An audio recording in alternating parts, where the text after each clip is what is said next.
अस्सलाम वालेकुम। हम लोग हिस्टोलॉजी शुरू करते हैं। चैप्टर नंबर 15 है, पॉइंट नंबर 375 है। इसमें उसने कोलाजन की टाइप्स बताई हुई हैं कि कौन कौन से कोलाजन आपके पास कहाँ कहाँ पाए जाते हैं। तो सबसे पहले हमारे पास टाइप 1 कोलाजन आ जाता है। जो टाइप 1 कोलाजन है ना, ये आपके पास bone, skin, tendon, facial, late, wound healing में आपके पास पाया जाता है। ठीक है। और ये जो सा होता है सबसे अबंडेंट फॉर्म होता है जो टाइप 1 कोलाजन होता है। ठीक है। और अगर इसकी सिंथेसिस में डिफेक्ट आ जाए तो आपके पास फिर ऑस्टियोजेनेसिस इम्परफेक्टा होती है। ठीक है। फिर आपके पास टाइप 2 कोलाजन आ जाता है। जो टाइप 2 कोलाजन होता है वो आपके पास कार्टिलेजेस के अंदर पाया जाता है, इंक्लूडिंग फिर आपके पास विट्रस बॉडी में भी पाया जाता है, साथ में न्यूक्लियस पल्पोसिस में भी पाया जाता है। फिर जो आपके पास टाइप 3 कोलाजन है, टाइप 3 कोलाजन आपके पास रेटिकुलर फाइबर्स में होता है, ग्रैनुलेशन टिश्यू में होता है, एम्ब्रियोनिक टिश्यू में, यूट्रस में, ब्लड वेसल्स में, अर्ली वूंड हीलिंग के अंदर आपके पास टाइप 3 कोलाजन होता है। और एलिस डैनियल सिंड्रोम में आपके पास टाइप 3 कोलाजन का डिफेक्ट हो रहा होता है। ठीक है। और फिर आपके पास टाइप 4 आ जाता है। जो टाइप 4 कोलाजन है, टाइप 4 कोलाजन में आपके पास बेसमेंट मेम्ब्रेन, इसकी एग्जांपल आ जाती है बेसल लेमिना आ जाती है, और लेंस आ जाती है जो टाइप 4 कोलाजन से बन रही होती है। और टाइप 4 कोलाजन में आपके पास एल्पोर्ट सिंड्रोम आ जाता है, और साथ में आपके पास ऑटो एंटीबॉडीज़ आ जाती हैं, good pasture syndrome.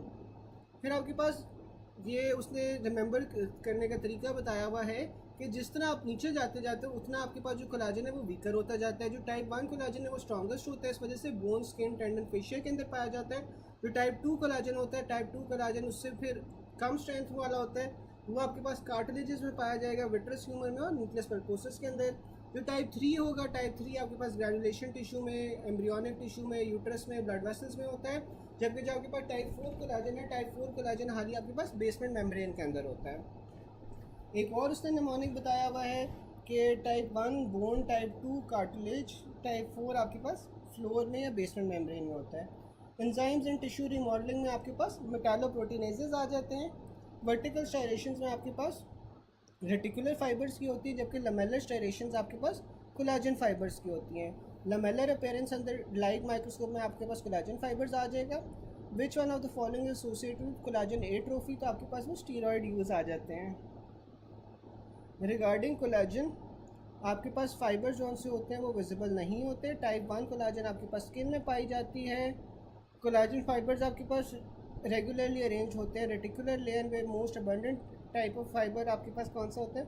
Most abundant आपके पास टाइप 1 होती है। कोलाजन एट्रोफी आपके पास कोलाजनेस की वजह से भी हो रही होती है, साथ में स्टीरॉयड्स की वजह से भी हो रही होती है। Which one of the following intracellular substance helps in wound healing, तो आपके पास वो कोलाजन होता है। The distinctive arrangement of collagen fibres in skin is predominantly found in the reticular layer. ठीक है। फिर आपके पास आ जाता है वुंड हीलिंग के अंदर स्ट्रेंथ कौन प्रोवाइड कर रहा होता है? Type 1 collagen. Type 3 is present in early wound healing, while type 1 in late wound healing. ठीक है। वुंड हीलिंग में आपके पास कॉम्प्लिकेशन क्या होती है? सारे के सारे लोगों में आपके पास कॉन्ट्रैक्चर्स होते हैं, जबकि ब्लैक पीपल के अंदर वुंड हीलिंग में क्या कॉम्प्लिकेशन होते हैं? कीलॉइड्स बन जाते हैं। Most important feature of open wound healing आपके पास क्या होता है? कंट्रैक्शन ऑफ मायोफिब्रोब्लास्ट होती है। In wound healing, the maximum tensile strength is achieved in 3 months. Most likely type of collagen providing strength during wound healing आपके पास collagen type 1 होती है. A 20-year-old woman sustains an injury to her right calf in mountain biking accident. On physical examination, she has 5 cm long laceration on the right lateral aspect of her lower leg. This wound is closed with sutures. Wound healing proceeds over the next few weeks. Which of the following factors will most likely to aid and not inhibit wound healing in this patient? तो आपके पास वो presence of sutures होती हैं। अच्छा, अब ये जो सूचर्स आप लगा रहे हो, ये आप जौन से प्राइमरी वुंड हीलिंग होगी या सेकेंडरी वुंड हीलिंग होगी? सूचर्स का लगाना आपके पास प्राइमरी वुंड हीलिंग होती है, सेकेंडरी वुंड हीलिंग होती है?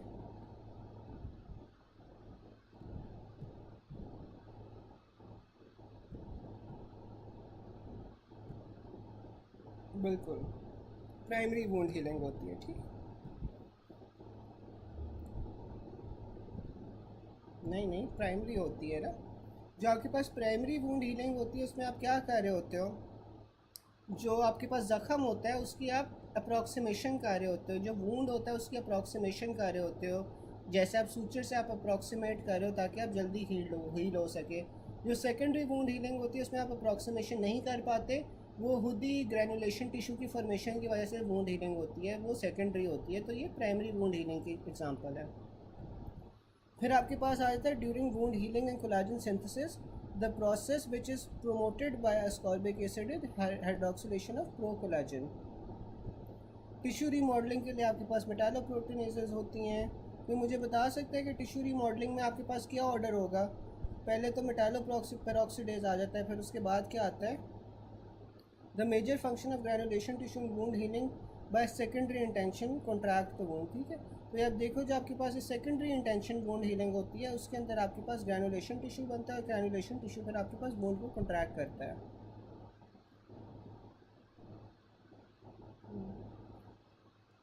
फिर आपके पास आ जाती है increase collagen synthesis which vitamin is required. आपके पास विटामिन सी जो सी होती है वो कोलाजन सिंथेसिस के लिए रिक्वायर्ड होती है। बिल्कुल डॉक्टर कॉकअप सही बता रही है। Metalloproteinase greater than collagenase greater than elastase. ठीक है, ये आपने ऑर्डर याद रखना है, मेटालोप्रोटीनेज फिर कोलाजनेज और फिर एलास्टेज। फिर आपके पास आ जाता है कि vitamin C is required for which type in collagen synthesis. तो आपके पास जो विटामिन सी होती है वो आपको चाहिए होती है हाइड्रोक्सिलेशन ऑफ प्रोलीन और लाइसिन रेजिड्यूज़ के लिए आपको विटामिन सी चाहिए होती है। A patient underwent C-section 3 months back. Her wound is not healing properly. She is taking diet rich in proteins and carbohydrates, लेकिन deficient है fruits और vegetables में। तो reason for poor wound healing is decreased tensile strength, क्योंकि जो आपके पास collagen होती है वो आपके पास विटामिन सी से बन रही होती है। विटामिन सी आपके पास फ्रूट्स और वेजिटेबल्स में होता है, तो अगर विटामिन सी डिफिशिएंसी होगी तो आपके पास हाइड्रोक्सिलेशन नहीं हो पाएगी कोलेजन की और डिक्रीज़ आपके पास टेंसाइल स्ट्रेंथ होगी। अब उसने ये बताया हुआ है कि 35-year-old black athlete presented with 3rd degree burn, he is most likely to develop keloid. A 30-year-old firefighter suffers extensive 3rd degree burn over his arms and hands.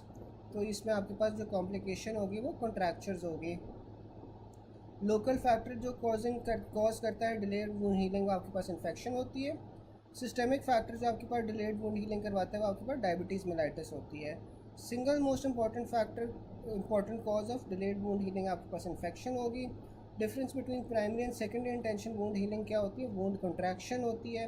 और 23-year-old woman receiving corticosteroids for an autoimmune disease has an abscess on her upper outer right arm. She undergoes minor surgery to incise and drain the abscess. The wound heals poorly over the next month. Which of the following aspects of wound healing is most likely to be deficient in the patient? आपके पास वो collagen की deposition होगी। Which of the following will prevent wound contraction? तो आपके पास जो corticosteroids होते हैं वो wound की contraction को प्रिवेंट करते हैं। Which of the following helps in wound contraction? तो myofibroblast wound की contraction को करवा रहे होते हैं। What helps in wound healing? तो आपके पास वो माइक्रोफिलामेंट्स होते हैं जो कंट्रैक्ट करके वुंड की हीलिंग करवा रहे होते हैं। फिर आपके पास कार्टिलेजेस की टाइप्स आ जाती हैं। आपके पास हाइलिंग कार्टिलेज है, फाइब्रो कार्टिलेज है, इलास्टिक कार्टिलेज है। जो हाइलिंग कार्टिलेज होती है वो ग्लास लाइक होती है, इसलिए इसके फाइबर जोन्स होते हैं वो विजिबल नहीं होते। हाइलिंग कार्टिलेज का आपके पास निमोनिक ENT कार होता है। ई से आपके पास एपिफिजियल कार्टिलेज आ जाती हैं और लॉन्ग ग्रोइंग बोन्स। फिर आपके पास नेजल कार्टिलेज आ जाती है, thyroid cartilage, cricoid cartilage, articular cartilage, retinoid cartilage और रिब्स। ENT कार इसका निमोनिक है। फिर आपके पास फाइब्रो कार्टिलेज आ जाती है। जो फाइब्रो कार्टिलेज होती है इसमें आपके पास फाइबर जोन्स होते हैं वो विजिबल होते हैं, कंपोज ऑफ टाइप 1 कोलेजन। और इसमें आपके पास एग्जांपल्स आ जाती हैं intervertebral disc, glenoid labrum, acetabular labrum और मेनिस्का ऑफ नी। फिर आपके पास इलास्टिक कार्टिलेज आ जाती है। इलास्टिक कार्टिलेज में आपके पास जो फाइबर्स होते हैं वो विजिबल होते हैं और इसमें भी आपके पास ये टाइप 2 कोलेजन है। ठीक है, जो हाइलिन और इलास्टिक है वो आपके पास टाइप 2 कोलेजन है, जबकि आपके पास जो फाइब्रो कार्टिलेज है, फाइब्रो कार्टिलेज टाइप 1 कोलेजन। अब जो इलास्टिक कार्टिलेज है इसका निमोनिक 3 ईज है। इसमें एक इलास्टिक कार्टिलेज आ जाती है, एयर पिना, एक्सटर्नल ऑडिटरी ट्यूब और एपिग्लॉटिस। ये आपके पास सारे ई से शुरू होते हैं। इलास्टिक कार्टिलेज कोलेजन टाइप 2 होती है, फाइब्रो कार्टिलेज कोलेजन टाइप 1 होती है। फाइब्रो कार्टिलेज में आपके पास जो जॉइंट्स के दरमियान में बोन्स होती हैं ना वो आ जाती हैं, जैसे इंटरवर्टेब्रल डिस्क हो गई, ग्रेनॉइड लैब्रम हो गया, एसिटाबुलर लैब्रम हो गया, मेनिस्का ऑफ नी। ठीक है, तो जॉइंट्स में जो आपके पास फॉर्मेशन में बोन्स हेल्प कर रही होती हैं वो फाइब्रो कार्टिलेज में आ जाती हैं। आपके पास कोलेजन टाइप 1 है। और फिर आपके पास सेसमॉइड कार्टिलेज आ जाती है। जो सेसमॉइड कार्टिलेज होती है वो लेरिंग्स में भी प्रेजेंट होती है, ट्रेकिया में भी प्रेजेंट होती है, एयर में भी प्रेजेंट होती है। ठीक है, फिर आपके पास आ जाता है रिगार्डिंग हाइलिंग कार्टिलेज, कोलेजन फाइबर्स आपके पास इसमें विजिबल नहीं होते, ठीक है। फिर आपके पास फाइब्रो कार्टिलेज कौन सी होती है, इनसाइड डिस्क ऑफ जॉइंट्स होती है। फाइब्रो कार्टिलेज आपके पास इंटरवर्टेबल डिस्क में होती है। कोलेजन टाइप 1 की एग्जांपल है। फाइब्रो कार्टिलेज अबंडेंट कहाँ पे होती है, abundant in collagen. Alcoholic patient came with bleeding at the base of hair, on examination non healing marks on body were present. तो आपके पास एक डिफेक्टिव क्या है, फाइब्रोब्लास्ट है। Hyaline cartilage is present in larynx, ठीक है। तो जो लेरिंग्स होता है उसमें हाइलिंग कार्टिलेज भी होती है और साथ में सेसमोइड कार्टिलेज भी होती है, ठीक है। Which of the following is true about true, epiglottis के अंदर आपके पास जौन सी है वो इलास्टिक कार्टिलेज होती है। इलास्टिक कार्टिलेज में आपके पास 3 ईज आ रहे थे, एक एयर पिन आता है, एक्सटर्नल ऑडिटरी ट्यूब थी और इलास्टिक एपिग्लॉटिस था। फिर आपके पास आ जाता है रिगार्डिंग कराइना। जो कराइना होता है वहाँ पे इंटीरियर पोस्टीरियर कार्टिलेज आता है बाइफोकेशन ऑफ ट्रेकिया। जो कराइना होता है वहाँ पे आपके पास इंटीरियर पोस्टीरियर कार्टिलेज प्रेजेंट होती है, होता कहाँ पे, ट्रेकिया की बाइफोकेशन पे। The ground substance of fibro cartilage has abundant of collagen fibres. Regarding collagen fibres lightly stain with eosin. Costal cartilage आपके पास हाइलिन होती है। Lamina propria of vagina has elastic fibres. Regarding synovial joint आपके पास क्या होता है, always covered by hyaline membrane. Syndesmosis is an example of fibrous joint. यहाँ तक क्या किसी को कोई पॉइंट ना समझ आया हो, यहाँ तक कोई पॉइंट ना समझ आया हो?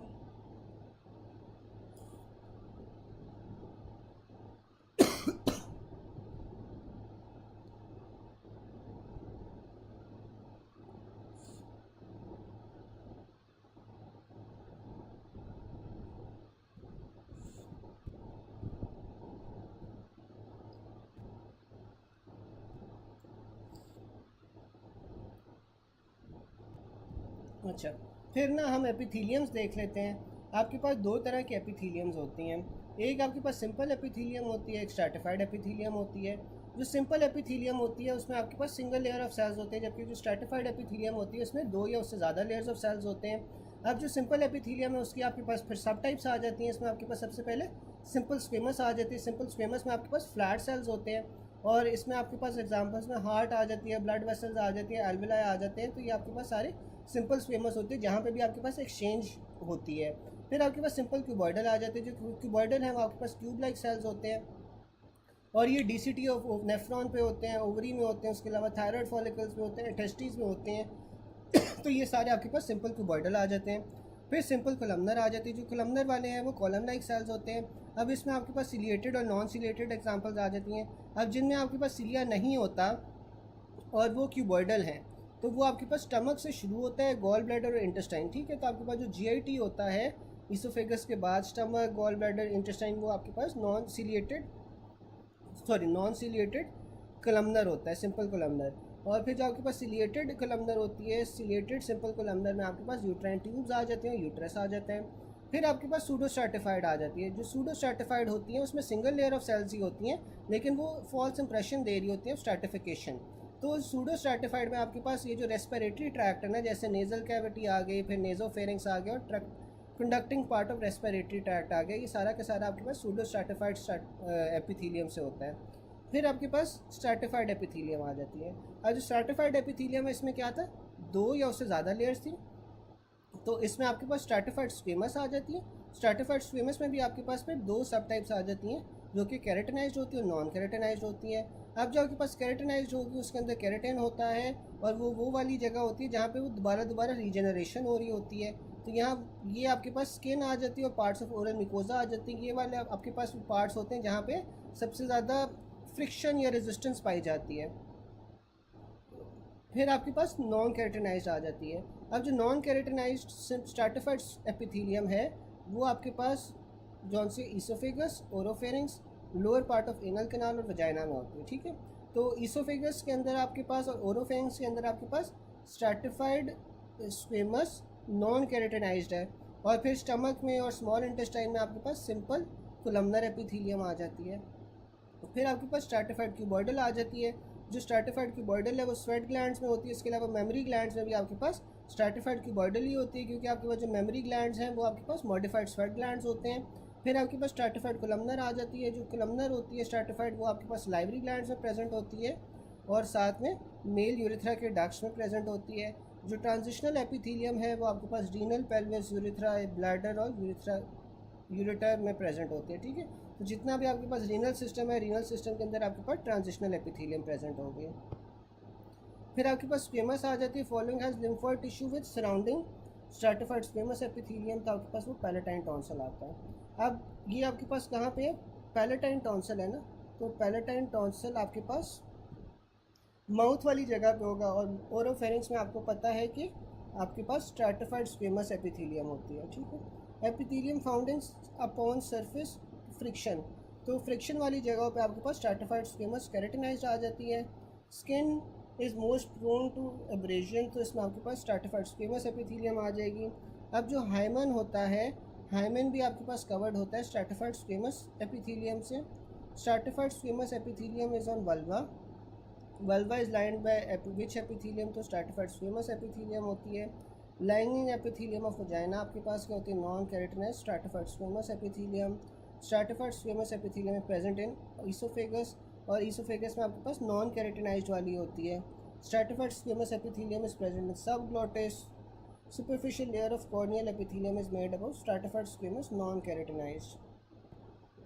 फिर आपके पास क्यूबॉइडल आ जाती है। जो क्यूबॉइडल है वो आपके पास surface epithelium of ovary simple cuboidal होती है, ठीक है। उसके बाद आपके पास कोलमनर आ जाती है। जो कोलमनर है वो आपके पास जो सिंपल कोलमनर थी, सिंपल कोलमनर आपके पास कहाँ थी, आपके पास वो स्टमक में थी, गॉल ब्लैडर में थी और इंटेस्टाइन्स में थी, ठीक है। जबकि आपके पास जो स्ट्रैटिफाइड कोलमनर थी वो आपके पास कहाँ पे थी, कोई बता सकते हैं कि जो स्ट्रैटिफाइड कोलमनर थी वो कहाँ पे होती है। Histology of gall bladder columnar epithelium, regarding columnar epithelium male urethra है सूडो स्ट्रैटिफाइड कोलमनर एपिथीलियम, तो जो आपके पास मेल यूरिथ्रा होता है वहाँ पे आपके पास सूडो स्ट्रैटिफाइड कोलमनर एपिथीलियम होती है। Regarding columnar epithelium is present in the uterine tubes. Regarding cilia are present on luminal surface of simple columnar epithelium. Type of epithelium, intestine में आपके पास सिंपल कोलमनर होती है, बिल्कुल सलाइवरी ग्लैंड्स में। Histological section of gland showing many acini lined with pseudo stratified squamous epithelium embedded in stroma with smooth muscle in it, तो आपके पास ये कौन सा है, प्रोस्टेट ग्लैंड है। Cells of simple columnar epithelium are connected by tight junctions, ठीक है। तो जो आपके पास सिंपल कोलमनर एपिथीलियम के सेल्स होते हैं वो आपस में किस तरह जुड़े होते हैं, वो आपके पास टाइट जंक्शन से जुड़े होते हैं। Columnar epithelium lines uterine tubes, ठीक है। तो यूट्राइन ट्यूब्स में आपके पास कोलमनर एपिथीलियम होती है। यार यहाँ तक समझ आ रही है, मैं ज़्यादा तेज़ तो नहीं जा रहा, आप लोगों को समझ आ रही है, कोई क्वेश्चन तो नहीं है यहाँ तक, और मैं ज़्यादा तेज़ तो नहीं जा रहा।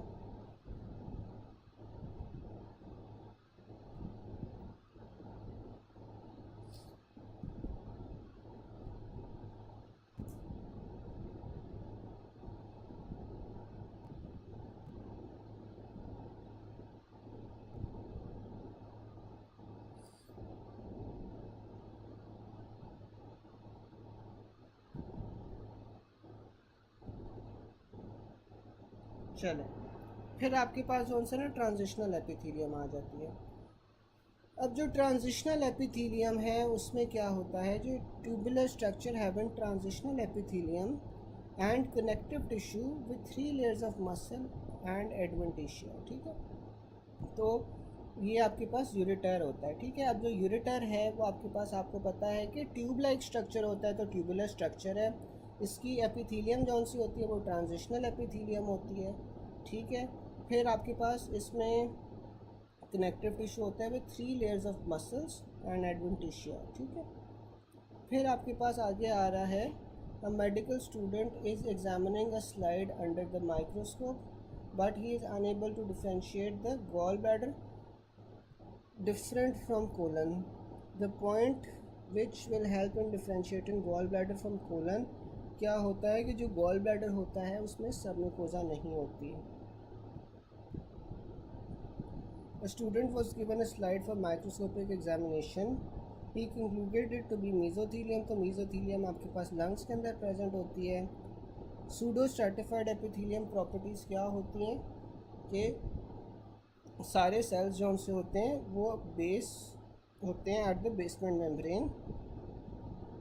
Type of cells with no basement membrane, तो आपके पास एपेंडाइमल सेल्स होते हैं जो वेंट्रिकल्स के अंदर होते हैं, जहाँ से CSF की प्रोडक्शन हो रही होती है, उनके अंदर आपके पास बेसमेंट मेम्ब्रेन नहीं होती।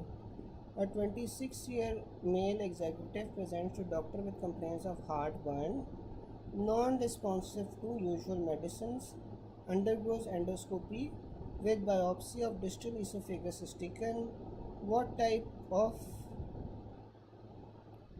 mucosa is normal for the distal esophagus? तो उसमें आपके पास non keratinised stratified squamous epithelium आती है। Proximal convoluted tubule of nephron are different from other parts of nephron, especially by brush border। तो आपके पास जो PCT होता है उसमें ब्रश बॉर्डर होता है। Histological slide of salivary gland showing mucus acini with serous demilunes, तो म्यूकस और सीरस दोनों है, तो ये आपके पास सबमैंडिबुलर ग्लैंड होगा। एपिथेलियम मॉडिफिकेशन स्मॉल इंटेस्टाइन, आपके पास माइक्रोविलाई होते हैं ताकि आप खाना अब्जॉर्ब कर सको। रिगार्डिंग गॉबलेट सेल्स आपके पास जौन से होते हैं वो कलमनर एपिथेलियम होते हैं। फिर आपके पास आ जाती है स्ट्रैटिफाइड क्यूबॉइडल एपिथेलियम, आपके पास कहाँ पे प्रेजेंट होती है? स्वेट ग्लैंड्स के अंदर, ठीक है। और जो आपके पास स्ट्रैटिफाइड कलमनर एपिथेलियम होती है, जैसे आप लोगों ने अभी बताया था कि ये आपके पास सलाइवरी ग्लैंड के डक्ट्स में प्रेजेंट होती है। फिर आगे आ जाता है medical student is examining a slide under the microscope, लेकिन he is unable to differentiate gall bladder from colon. The point which helps in differentiating gall bladder from colon, तो गॉल ब्लैडर के अंदर आपके पास सब म्यूकोजा नहीं होती। Student was examining slide under the microscope, he found a lymphoid patch covered with simple cuboidal epithelium। तो जो आपके पास सिंपल क्यूबॉइडल एपिथेलियम होती है वो आपको पता है कि इंटेस्टाइन में होती है, और इंटेस्टाइन में आपके पास जो लिम्फॉइड स्ट्रक्चर होता है वो पायर्स पैचेस होता है, जबकि आपके पास जो स्ट्रैटिफाइड स्क्वेमस एपिथेलियम होती है वो ओरोफेरिंक्स में होती है, वहाँ पे आपको पैलेटाइन टॉन्सिल मिलता है। A student observing a histological slide of slide tuber structure with thick vascular wall and pseudo stratified epithelium, तो ये आपके पास वास्ट डिफरेंस होगा। A student medical student in histology examination gets a slide showing non-keratinized stratified squamous epithelium and a very vascular and elastic lamina propria and muscle layer, लेकिन कोई muscularis mucosa glands नहीं है, तो ये आपके पास vagina होगी। फिर आपके पास आ जाता है जो रेस्पिरेटरी ट्रैक्ट होता है। रेस्पिरेटरी ट्री में आपके पास किस किस तरह की एपिथेलियम होती है? The epithelium of terminal bronchioles is made up of single cuboidal with goblet cells। pre-terminal bronchioles contain epithelium, इनमें आपके पास सिंपल कलमनर एपिथेलियम होता है। तो ये मैंने आपको याद करने का तरीका बताया था कि इसमें आप जिस तरह नीचे जाते जाओगे ना डाउन द रेस्पिरेटरी ट्री, तो आपके पास जो सेल्स है ना वो मज़ीद फ्लैट होते जाते हैं, ठीक है। तो सबसे पहले आपके पास प्राइमरी ब्रोंक्यूल्स है, प्री टर्मिनल ब्रोंक्यूल्स आते हैं। जो प्राइमरी ब्रोंक्यूल्स हैं यहाँ पे आपके पास सिंपल सिलिएटेड कोलमनर एपिथेलियम होगी, तो सिंपल क्यूबॉइडल होगी। फिर आप आगे जाओगे तो टर्मिनल ब्रोंक्यूल्स में आपके पास क्या होगा? टर्मिनल ब्रोंक्यूल्स में आपके पास सिंपल क्यूबॉइडल आ जाएगी। फिर रेस्पिरेटरी ब्रोंक्यूल्स में क्या होगा कि सिंपल क्यूबॉइडल ही होगी, लेकिन जहाँ पे एल्वुलाई इंटरप्ट करें वहाँ पे नहीं होगी। और फिर एल्वुलाई डक्ट और एल्वुलाई के अंदर आपके पास सिंपल स्क्वेमस होगी, ठीक है। तो जिस तरह आप further down the respiratory tree जाते हो तो आपके पास जो सेल्स हैं एपिथेलियम के वो मज़ीद फ्लैट होते जाते हैं। पहले कोलमनर थे, फिर क्यूबॉइडल हो जाते हैं, और फिर आपके पास स्क्वेमस एपिथेलियम हो जाती है। फिर आता है very small lumen 3 to 4 thick muscular layer, adventitia है, इंटरनल लैमिना है, तो ये आपके पास मस्कुलर आर्टरी होगी। अल्कोहलिक लिवर के अंदर आपको मैलरी बॉडीज़ मिलती हैं। Histology of uterus showing large tortuous glands with thick smooth muscles and increase vascularity, तो ये आपके पास लेट सेक्रेटरी फेज आ जाता है। हिस्टोलॉजी ऑफ वजाइना में आपके पास क्या आते हैं? इलास्टिक फाइबर जोन से होते हैं, वो अबंडेंट होते हैं। Histology of parietal cells of stomach में आपके पास क्या होता है? इयोसिनोफिलिक साइटोप्लाज्म होता है with central nucleus. The histology of thin ascending limb of Henle में आपके पास फ्लैट एपिथेलियम होती है। जर्मिनल सेंटर्स, लॉब्यूल्स और हिस्टोलॉजी में आपको लिम्फ नोड्स मिलेंगे। Characteristic feature of nasal polyp आपके पास क्या होता है, ईओसिनोफिलिया होता है। Most likely primary site of metastatic lung cancer by histology of sheets of clear cells आपके पास वो रीनल होती है। A tumour of vermis in child, histology was given, true rosettes present का आपके पास मेडुलोब्लास्टोमा होता है। जो सूडो रोजेट्स होते हैं वो एपेंडायोमा में होते हैं, जबकि जो हॉर्नर राइट रोजेट्स या ट्रू रोजेट्स होते हैं वो आपके पास मेडुलोब्लास्टोमा में होते हैं। Child with soft tissue tumour, histology अगर मेंटेन पॉजिटिव है तो ये रैप्टोमायोसार्कोमा होगा। Histology of tissue with mesothelium and fibrous element present तो आपके पास वो लंग्स होंगे। How macula densa cells are different from surrounding, तो उसमें आपके पास डीप बेसल लैमिना होता है। Decrease delivery to sodium to macula densa, release of renin होती है। स्टिमुलेंट फॉर रेनिन रिलीज आपके पास सिंपैथेटिक स्टिमुलेशन होती है। मैकुला डेंसा की हिस्टोलॉजी में आपको डीप बेसल लैमिना मिलता है। हिस्टोलॉजी ऑफ मैकुला डेंसा में आपके पास क्या होता है, large cells with prominent nuclear and scattered mitochondria in periphery. Concentrated urine आपके पास कहाँ पे बनता है, when decrease plasma flow to macula densa. ठीक है, यहाँ तक क्या किसी को कोई बात ना समझ आई हो, यहाँ तक किसी को कोई हिस्टोलॉजी में चीज़ ना समझ आई हो?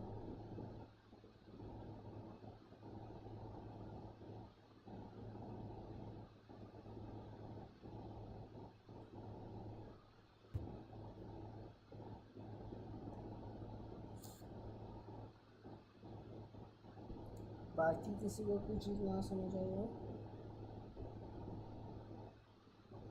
और मुझे यार ये भी बता दो कि कल कौन से टॉपिक करना है। कल एक तो एम्ब्रियोलॉजी कर लेंगे, और एम्ब्रियोलॉजी के अलावा कौन से टॉपिक करने हैं?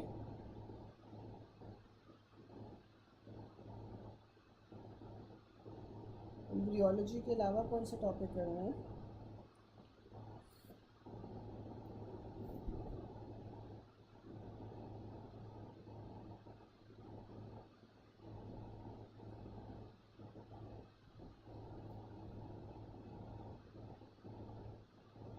Past questions.